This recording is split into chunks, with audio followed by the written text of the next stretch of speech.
अस्सलाम वालेकुम। हमारे कैसर भाई हैं नारोवाल से, ओमान में होते हैं और बनीस का एक पेयर लिया है। माशाल्लाह से एक्टिव एंड हेल्दी है, आप देख सकते हैं। और हमारी जो ब्रीड है वो बेस्ट क्वालिटी इंटरनेशनल स्टैंडर्ड से आगे की ब्रीड है। और इन्हीं के बनीज इसके पास जा रहे हैं, ये बड़े करेंगे और फिर इनके बच्चे हमें 26,000 के हिसाब से सेल करेंगे। देखिए बिल्कुल छोटे पैमाने पे इसने स्टार्ट किया है, बनीज से स्टार्ट लिया है।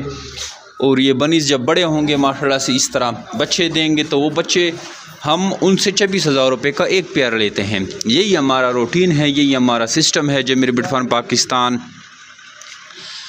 पाकिस्तान और एशिया की वो वाहिद सबसे बड़ी कंपनी है जो अब खरगोश देकर इनके बच्चे वापस ख़रीदने का एग्रीमेंट करती है।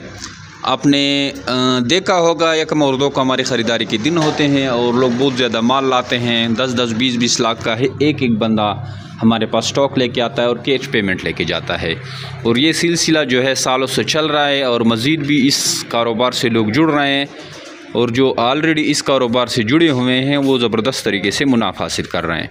अगर आप चाहते हैं कि आप ये कारोबार शुरू करें तो आइए जमीर बिट फार्म पाकिस्तान कलंदराबाद एबटाबाद में, या हमारा व्हाट्सअप नंबर है 0300 294 94 0300 294 9494। इस पर अपना नाम और शहर का नाम भेजेंगे तो आपको सारी मालूमात व्हाट्सअप के थ्रू हम भेज देंगे। थैंक यू, अस्सलाम। खरगोश ते भुक्खे ने इन्होंने की खिलाना पिलाना जां इस तरह भुक्खे रहंदी है? दस भला आ गया खरगोश ते चेक कर ला।